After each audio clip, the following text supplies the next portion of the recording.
Umayya হযরত বেলাল রাদিয়াল্লাহু তাআলা আনহুর জিহ্বাটারে টান দিয়া বের কইরা এই জিহ্বার মধ্যে পেরেক ঢুকায়া দিছিল, জিহ্বার মধ্যে পেরেক ঢুকায়া দিছিল। যেই জিহ্বায় আল্লাহ আল্লাহ জিকির কয় এই জিহ্বা আমি রাখবো না কয়ে পেরেক ঢুকায়া দিছিল। এজন্য হযরত বেলালের মুখে একটু সমস্যা হইতো, আশহাদু বলতে পারতেন না, বলতেন আসহাদু, শিন উচ্চারণ করতে পারতেন না, শিনটা ভালো করে উচ্চারণ হতো না। সাহাবায়ে কেরাম কয় ইয়া রাসূলুল্লাহ, ওগো নবীজি ভালো করে একজন মুয়াজ্জিন নিযুক্ত করে ফেলেন। নবী সাহাবায়ে কেরামের পরামর্শ নিয়া অন্য একজন সাহাবীকে মুয়াজ্জিন নিযুক্ত করে দিলেন। এশার নামাজের পরে নবী বলেন, বেলাল ফজর থেকে আর আযান দেওয়া লাগবে না। এই কথা শুনতেই যেন বেলাল হাবশির মাথায় আসমান ভেঙে পড়ল। এশার নামাজ পড়ে সবাই যার যার ঘরে চলে যায়, কিন্তু মসজিদে নববী থেকে গেলেন না শুধু একজন, তিনি আর কেউ নন, তিনি হলেন বেলাল হাবশি। মসজিদে নববীর কোনায় খাম্বার কিনারায় বইসা বইসা চোখের পানি জড়ায় আল্লাহর কাছে কান্দে আর কয়, মালিক ও মালিক, তোমার হাবিব আমারে মুয়াজ্জিনের চাকরি থেকে বাতিল করে দিছি। ও মালিক, আমি তোমার হাইকোর্টে আমি আবেদন করলাম, আপিল করলাম হাইকোর্টে, নিম্ন আদালতে আমার চাকরি বাতিল, উচ্চ আদালতে আমি আপিল করলাম। মাওলা, এই শিন উচ্চারণ করতে পারি না কেন? আল্লাহ, তোমার নাম নেওয়ার কারণে আমার জিহ্বায় পেরেক মারছি, এজন্য আমি শিন উচ্চারণ নিতে পারি না। এটা তো আমার কোনো দোষ না। আল্লাহ, হয় তুমি আমার জিহ্বা ভালো করে দাও, নতুবা আজান বদলায় দাও।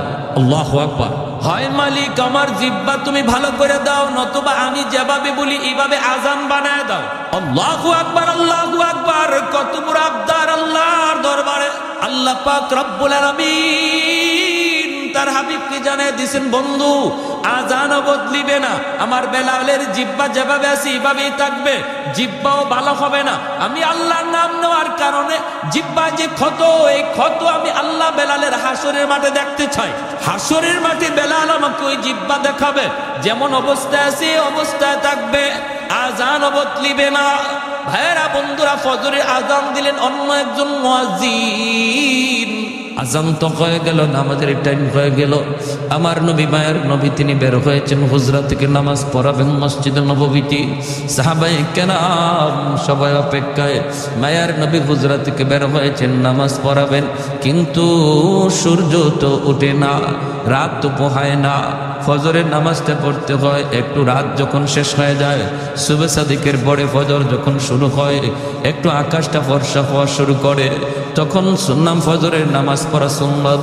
আমার নবী ওই সময়টার অপেক্ষা করেন, একটু আকাশটা ফর্সা হবে। কিন্তু না না, অন্যদিন যেই টাইমে আকাশ ফর্সা হয়ে যেত, আজ ওই টাইমে আকাশ ফর্সা হইতেছে না, অন্ধকার শুধু আরো বাড়তেছে, অন্ধকার শুধু বাড়তেছে। সাহাবায়ে কেরামের ভিতরে অস্থিরতা, আল্লাহর নবীর ভিতরে অস্থিরতা। কই সকাল তো হয় না, আকাশ তো ফর্সা হয় না। আল্লাহর কাছে নবী জানতে চাইলেন, মালিক ও মালিক, কিয়ামত কি তুমি গোটায় দিবা নাকি? আল্লাহ, কিয়ামত কি হয়ে যাবে নাকি বুঝতেছি না গো আল্লাহ, নাকি আমরা কোনো আযাবের সম্মুখীন? আল্লাহ বলে, বন্ধু কি হয়েছে? ওই মালিক, কেন এখনো সকাল হয় না, ফর্সা হয় না? ফজরের নামাজ তো পড়ব, কিন্তু এত অন্ধকারে কেমন করে নামাজ পড়ি?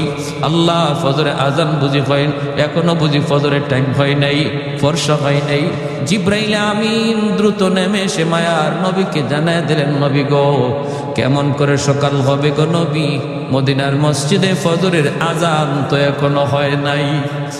আল্লাহ নবী বলে, ভাই জিব্রাইল, অন্য দিনের চেয়ে আজান তো আরো সুন্দর আজান হয়েছে, শুদ্ধ করে আজান হয়েছে, শুদ্ধ করে আজান।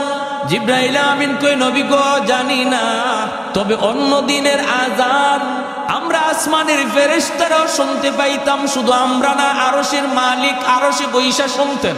কিন্তু আজ ফজরে আজান আমরা আকাশের ফেরেশতারা শুনি নাই, আল্লাহ নিজেও শুনে নাই, এজন্যই রাত শেষ হইতেছে না। ওগো নবীজি, বেলাল আজান না দেওয়া পর্যন্ত রাত কিন্তু পোহাবে না। ভাইয়ার নবী, দয়ার নবী কয়, বেলাল, আমার আল্লাহর কাছে এত দাবি হয়ে গেছে বেলাল, আমরা তো বুঝতে পারি নেই রে বেলাল, দ্রুত আজান দাও।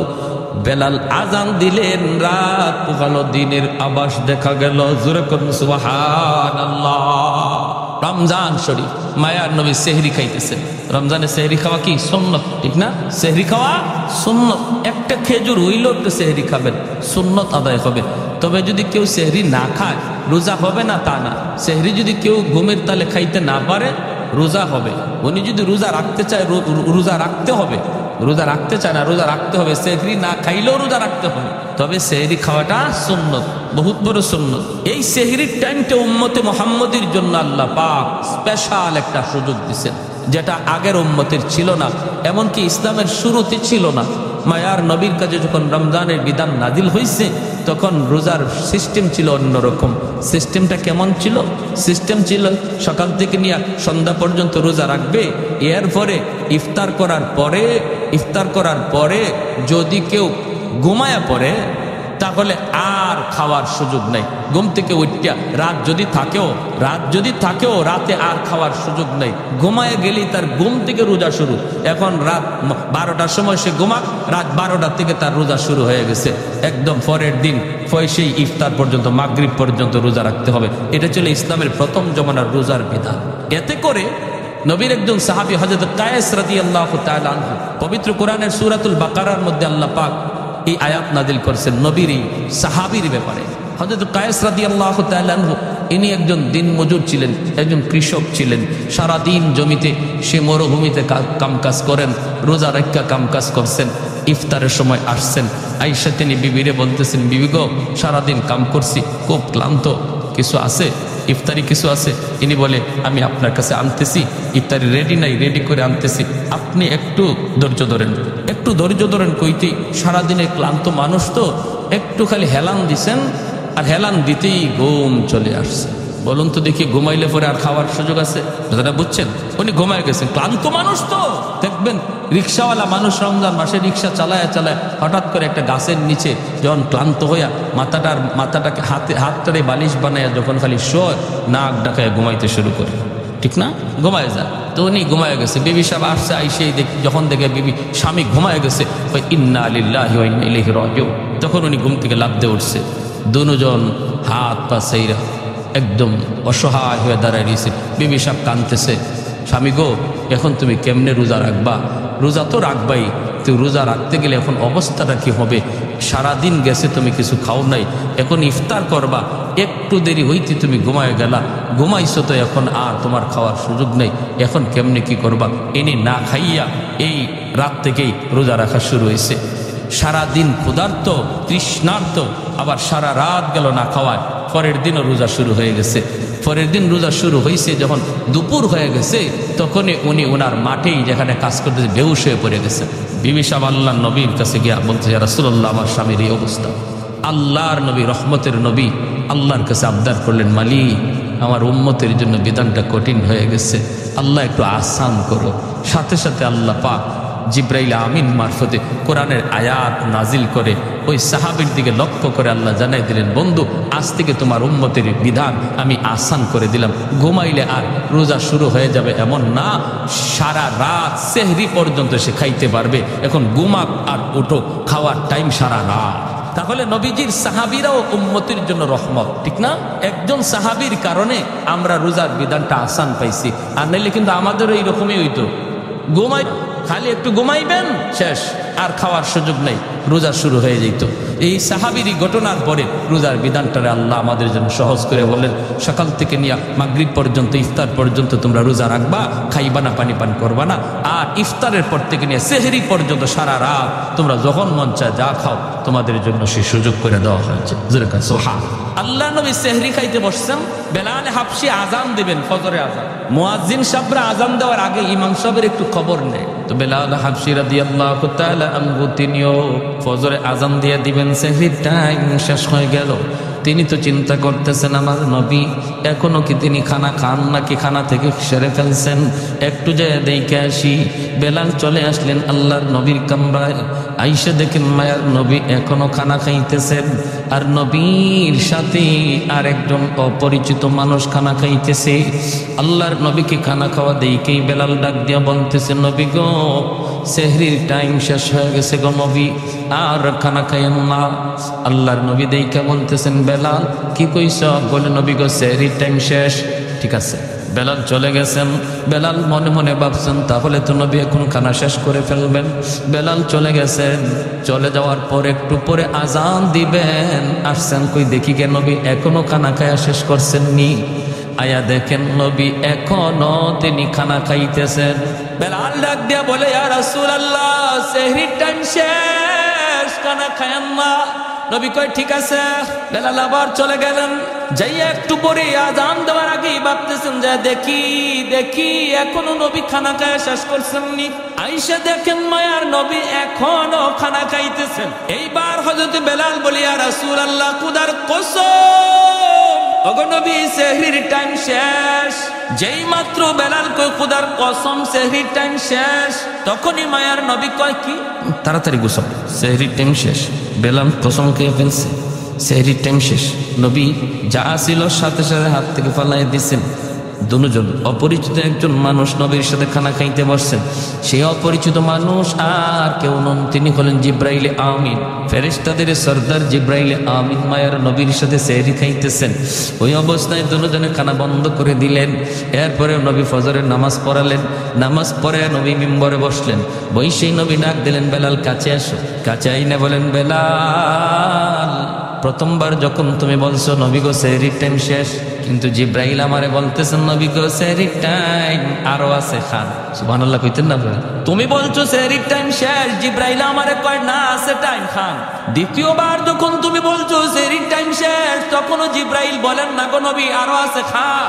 তৃতীয়বার তুমি যখন বলছো সেহরির টাইম শেষ, তখনও টাইম ছিল, কিন্তু যখনই তুমি কসম করে ফেলছ, কসম খোদার সেহরির টাইম শেষ, তখন আল্লাহ পাক রব্বুল আলামিন কে, জিব্রাইল, যদিও সেহরির টাইম শেষ ছিল, কিন্তু আমার বেলাল কসম খায় ফেলছে। আমার বেলালের দাম আমি আল্লাহর কাছে কি পরিমাণ জানো না? আমার বেলালের কসমের ইজ্জত রক্ষায় আমি আল্লাহ টাইম থাকলেও অফ করে দিলাম। আরেকটু জোরে কন্যা সুবহানাল্লাহ। ছিল টাইম, আরো ছিল, খাওয়ার সুযোগ ছিল, কিন্তু বেলালের কসমের ইজ্জত রক্ষায় আল্লাহ টাইমটারে অফ করে দিয়েছেন। জোরে কোন সুবহানাল্লাহ। আহাদুল লাইসা কামিসলি সামাদুল লাইসা কাফাদলি লিমানিল মুলকু তুগু ইতু সাজাওয়ার খুদাই তু খুদা ওয়ান্দায়ামি নি তু খুদা ওয়ান্দায়াসারি তু খুদা বন্দে জমিনি তু খুদা বন্দে সমাই তু রহিমি তু করিমি তু সামিঈ তু বসিরি তু মুইজ্জি তু মুদিল্লি তু মালিকিল আরশি বাজাই। একটু জোরে করুন আল্লাহু আকবার। একজন বলির যুবক, যৌবন কালটা হলো আল্লাহর ওলি হওয়ার বয়স। বেলাল হাবশী যৌবনে তিনি আল্লাহরে খুশি করে ফেলছেন। যৌবন কালেই তিনি জিরো থেকে হিরো হয়েছেন। যৌবন কালেই তিনি ছিলেন গোলাম, গোলাম থেকে মায়ার নবীর পার্সোনাল সেক্রেটারি হয়েছেন।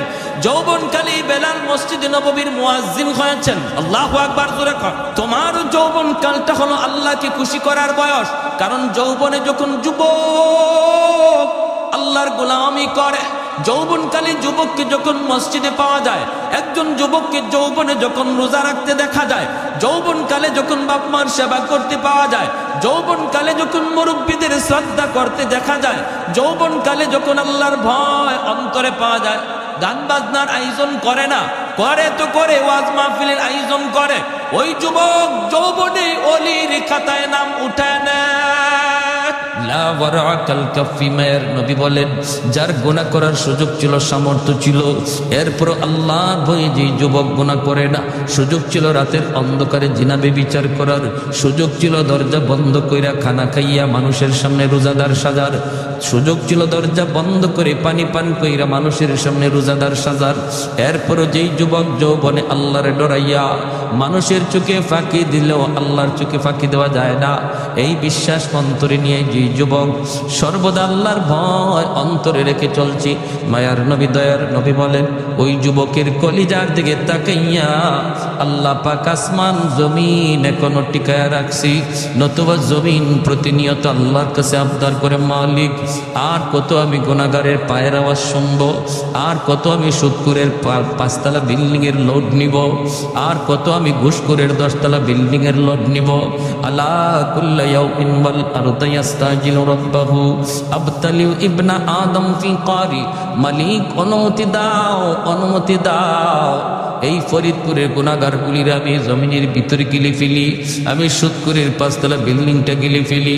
তুরস্কের জমিন 5তলা 10তলা বিল্ডিং গিলে ফেলেছে, সিরিয়ার জমিন 50,000 মানুষ গিলে ফেলেছে। আল্লাহ পাক বলে হাদিসে কুদসি, আল্লাহ পাক বলে শুধু তুরস্ক আর সিরিয়ার জমিন নয়, বাংলার জমিন, ফরিদপুরের জমিন, সিলেটের জমিন, সর্বকালের সর্বযুগের সর্ব জায়গার জমিন আল্লাহর কাছে আবদার করে, মালিক আর কত আমি গুনাহগারের পায়ের আওয়াজ শুনবো। আসবিরু ইলা মাতা আসবিরু, ধৈর্য ধরব তো আর কতকাল ধৈর্য ধরব। আল্লাহ বলেন, ওয়াল বাহরা ইস্তাজিলু রাব্বাহু, সাগর মহাসাগর গুলো এমন প্রতিনিয়ত আবদার করে, ও মালিক আমি কক্সবাজার সমুদ্র সৈকত, ওই কক্সবাজার সমুদ্র সৈকতের পারে আইসা নাফরমান কত গুনাহ করে, আমি সমুদ্র আর কত দেখব, আর কত আমি গুনাহগারের গুনাহ দেখব গো মালিক। আমার পারে আইসা তোমার কত গোলাম আমার দিকে তাকায় সুবহানাল্লাহর জিকির করে, তোমার কুদরত নিয়ে ভাবে, কিন্তু কত নাফরমান সাগরের পারে আইসা গুনার আয়োজন করে।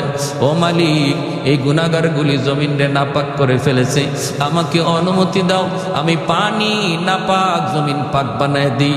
আল্লাহ পাক রব্বুল আলামিন বলে, চুপ কর এ জমিন, থাম থাম, আমি আল্লাহ দেখতেছি এই জমিনে কেমন অন্যায় হয়, আমি আল্লাহ দেখতেছি এই জমিনে কেমন অন্যায় হয়, কেমন অপরাধ হয়, কেমন গুনাহ হয়, কেমন জুলুম হয়, এরপরও আমি কেন ধরি না জানো নি?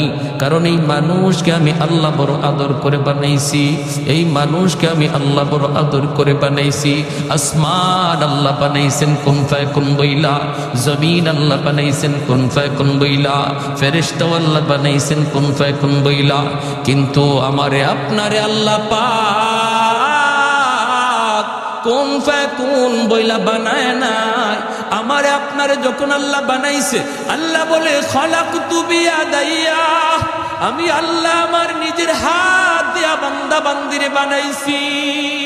কারণ এই চেহারার মধ্যে এত দামি কপাল, এই কপাল দিয়া বান্দা আমার কুদরতি কদমে সেজদা দিবে। এই কপালটার এত দাম, এই কপাল ফেরেশতাদের হাতে বানাইলে হয় না, এই কপাল কুন ফায়াকুন বললেও হয় না, আমি আল্লাহ নিজের হাতে বানাইছি। এই জমিনের মধ্যে এখনো এমন 4টা শ্রেণী আছে, লাউলা মাশাইখু রুক্কা ওয়াশ শাবাবু খুশা ওয়াল আতফালু রুদ্দা ওয়াল আনআমু রুদ্দা। আল্লাহ বলে এখনো জমিনের ভিতরে এমন আমার কিছু বান্দা বান্দি আছে, চুল দাড়ি তার সাদা হয়ে গেছি, কোমরে তার ব্যথা, হাঁটুতে তার ব্যথা, আমি আল্লাহর কদমে সেজদা দিতে তার কষ্ট হয়, এরপর কষ্ট করে করে আমি আল্লাহকে সেজদা দেয়। তার সেজদার দিকে তাকাইলে জমিনের প্রতি আমি আল্লাহর মায়া লেগে যায়। ওয়াশাবাবু খুশা, আল্লাহ বলে 2 নম্বর কোন জমিনে এমন কিছু যুবক যৌবনের পাগলামি করে না, গুনার আয়োজন করে না, নানা যৌবনে তার মাথায় টুপি পাওয়া যায়, যৌবনে তার মুখে দাড়ি দেখা যায়, যৌবনে তার মসজিদে পাওয়া যায়, যৌবনে তার রমজানে রোজা রাখতে দেখা যায়, যৌবনে মুরব্বিদের শ্রদ্ধা করতে পাওয়া যায়, যৌবনে আলেমদেরকে তাজিম করতে দেখা যায়। ওই যুবকের কলিজার দিকে যখন আমি আল্লাহ তাকাই, তখন এই গুনাহগার জমিনের প্রতি আমি আল্লাহর মায়া লেগে যায়। এজন্য বলি যুবক, যৌবন কালটারে অনেক মূল্যায়ন করো।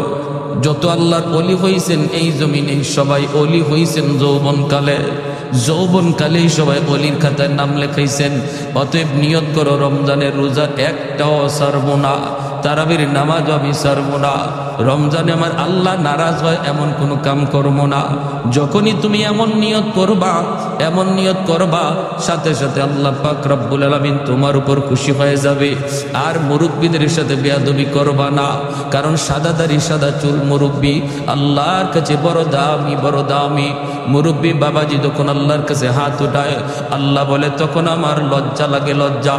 আলী রাদিয়াল্লাহু তাআলা আনহু একজন মুরব্বীর শ্রদ্ধা করছিলেন কেমনে? মসজিদে নববীতে নামাজের জন্য রওনা দিছেন, চিকন একটা গলি, এই গলির মধ্যে একজন মুরব্বী লাঠিতে বর দিয়া কোমরটা বাঁকা হয়ে গেছে মুরব্বীর। আস্তে আস্তে গলি পার হইতেছি, হযরত আলী মনে মনে ভাবেন আমি যদি আমার মায়ার নবীকে নামাজের প্রথম রাকাতেই পাইতে হয় তাহলে আমার একটু দ্রুত যাওয়া লাগবে, আর দ্রুত গেলে মুরব্বীকে একটু ধাক্কা দিতে হয়, চাচা আমার একটু সাইড দেন, একটু সাইড দেন, এইভাবে চাপ দিয়ে যাইতে হয়।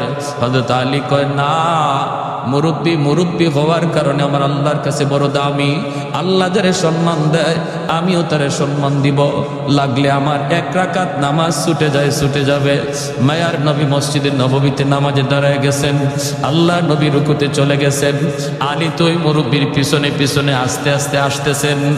এই দিকে আমার মায়ার নবী রুকুতে গেলেন, রুকুতে যাওয়া মাত্রই রুকু থেকে মাথা উঠানোর আগেই আল্লাহ জিব্রাইলে আমিনকে পাঠিয়ে দিলেন। জিব্রাইলে আমিন আইসা বলতেছে ইয়া রাসূলুল্লাহ, ইয়া হাবিবাল্লাহ, ওগো নবী মাথা উঠায়েন না, গো নবী মাথা উঠায়েন না, রুকু থেকে মাথা উঠাবেন না, কারণ আপনার আলী এখনো রাস্তায় নামাজে শরীক হতে পারে নাই। আল্লাহ নবী অবাক হয়ে গেলেন, রুকুতে ঘটনা কি? আলী নামাজে শরীক হইতো পারছে না বিদায় নবীর রুকু আল্লাহ লম্বা করতে কয়। এইবার মায়ার নবী দয়ার নবী তিনি তো রুকু লম্বা করতেছেন, আর জিব্রাইল আমিন কয় নবী গো আমি যখন আপনাকে বলবো তখন মাথা উঠাবেন। নবী তো লম্বা রুকু শুরু করে দিলেন, সাহাবাই কেরামও পিছনে পিছনে তারা লম্বা রুকু করতেছেন, এইভাবেই রুকু চলছে লম্বা রুকু। হঠাৎ করে জিব্রাইলে আমিন ডাক দিয়ে কয় মায়ের নবী গো এইবার মাথা উঠান, আপনার আলী নামাজে শরীক হয়ে গেছে। একটু জোরে কম সুবহানাল্লাহ। হায়দার তেরা নাম সে ইসলাম রখেগা, हैदार तेरा नाम से इस्लाम रहेगा, दुनिया की शजाअत में तेरा नाम रहेगा, दुनिया की शजाअत में तेरा नाम रहेगा, उस्मान तेरा नाम से इस्लाम रहेगा, दुनिया की सखावत में तेरा नाम रहेगा। আল্লাহ নবী রহমতের নবী নামাজ শেষ কইরা মেম্বরে বসে ডাক দিলেন, আলী এদিকে আসো। নবীজির মনের মধ্যে আলীর প্রতি একটু জিদ জন্মেছে, আলী কেন আজকে নামাজে আসতে দেরি করলো, আর আমার এবার রুকুতে এত লম্বা সময় কেন দিতে হলো। নবী ডাক দিয়া বলতেছেন, আলী রে আজকে নামাজে আসতে কেন তুমি দেরি করলা? হযরত আলী কয়, কই গো নবী বেশি দেরি তো হয় নাই, আমি তো আপনাকে রুকুতে পাইছি। রুকুতে পাইছো? কেমনে পাইছো, হুশ আছে? বলি ইয়া রাসূলুল্লাহ আমি তো আপনার রুকুতে পাইছি। নবী কয়, আলী তোমার রুকু পাওয়ানোর জন্য আল্লাহ আমারে রুকুতে হ্যাং করে রাখছে, তোমার রুকু পাওয়ানোর জন্য আল্লাহ আমারে রুকুতে আটকায় রাখছে। জিব্রাইল আমিন আইসা আমার কানে কানে কয়, নবী গো মাথা তুলবেন না, আলীরে রুকু পাইতে দেন। হযরত আলী রাদিয়াল্লাহু তাআলা অবাক হয়ে গেলেন, ইয়া রাসূলুল্লাহ এত বড় ঘটনা ঘটছে আমি নবী গো আমি তো জানি না। আল্লাহ নবী বলে, জানতে হবে না, আগে বলো রাস্তায় কি হয়েছে একটু কও। এইবার হযরত আলী কয়, নবী গো আমি তো নির্ধারিত সময় বের হয়েছি জামাত ধরার জন্য, কিন্তু চিকন গলিটার ভিতরে একজন মুরব্বী, এই মুরব্বী মানুষের সম্মান করতে যায় আমার একটু দেরি হয়ে গেছে। আল্লাহর নবীর চোখ থেকে দর দর করে পানি পড়ে, নবী কান্দে আর কয়, আলী রে দেখ সাদা দাড়ি সাদা চুল, দুর্বল মুরব্বী মানুষকে সম্মান করলে আল্লাহ কত সম্মান তোমার বাড়ায়া দিছে। যেই দুনিয়াতে মুরব্বীকে সম্মান করবে আল্লাহ তারেও মুরব্বী বয়সে সম্মানী বানায় দিবে।